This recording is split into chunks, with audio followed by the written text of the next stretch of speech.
الأشهر الأولى من عمره في داغستان شمال روسيا.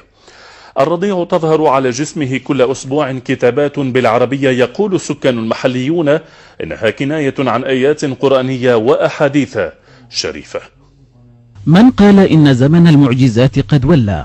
في بلد صغير يسمى داغستان في شمال روسيا يحج الناس يوميا بالآلاف لمعاينة ما بات يعرف هناك بالرضيع المعجزة. هذا هو الرضيع علي يعقوبوف الذي يبدو كأي رضيع آخر، لكنه في حقيقة الأمر ليس كذلك، فهو رضيع تصدق عليه مقولة أن الله يجعل سره في أضعف خلقه.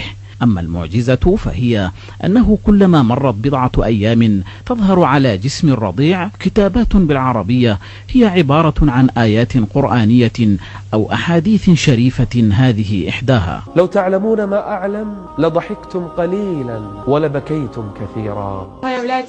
عندما تظهر الكتابة يبدو مريضا ويبكي، ومن الصعب جدا السيطرة عليه. لا يمكن لأي طبيب تهدئته أو أن يخفف حرارته، وتبقى الحرارة لنحو 20 دقيقة بينما تظهر الكتابة. أكثر من 2000 مسلم يأتون يوميا لرؤية الرضيع علي يعقوبوف. كثيرون منهم يؤكدون أن الكتابات بالعربية على جسم الرضيع هي رسالة من الله. آخرون يأملون أن يكون علي معجزة بعث بها الله للحفاظ على المسلمين في تلك البقعة من الأرض. أريد أولا السلام والاستقرار، ولهذا بعث إلينا الله هذا الطفل. إنها إشارة إلى أنه على إخواننا أن يكونوا أكثر إيمانا. علماء دين محليون يقولون إن الكتابات تظهر على جسم الرضيع مرة في كل أسبوع، وتحديدا يوم الجمعة، وفي كل مرة تظهر كتابة مختلفة عن سابقاتها.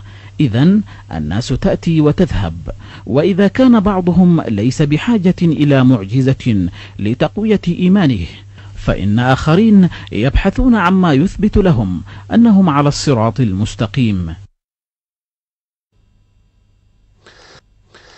نهاية النشر تذكير بأبرز ما جاء في